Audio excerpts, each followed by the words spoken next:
Мүмкіндігі шектеулі жандарға қашан да қолдау көрсетілмек. Олардың талап тілегі де қоғам бақылауында. Бүгін кедергісіз келешек жобасы аясында қабылдау өтіп, әлеуметтік осал топ азаматтарының арыз шағымы тыңдалды.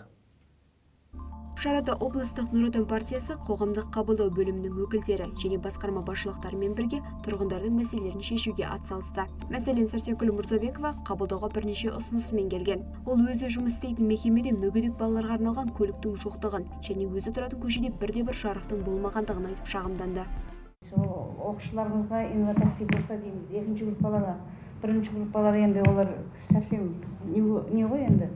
Инвалидтер кішкене коляскаға отырады, олар коляскамен бана жерде жүре алмайды, бірақ қолдары істейді.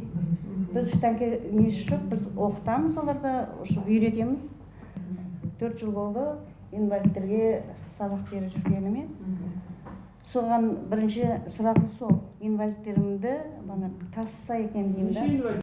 Тұрғындардың талап арызы тыңдалғаннан кейін қабылдауға келген әрбір азаматтың мәселелері партияның бақылауында болатындығы айтылды. Айта кетсек, жалпы партиялық жоба аясында жыл басынан 12 қабылдау өткізіліп, 47 азаматтың ұсыныс тілегі тыңдалған. Оның 29-ына түсіндіру жұмыстары жүргізіліп, заң аясында көмек көрсетілсе, 18 азаматтың мәселесі оң шешімін тапқан. Гүлсім Төлеш, Аңсар Оңғарбай, Аңсар Тілепбергенов, Тараз 24.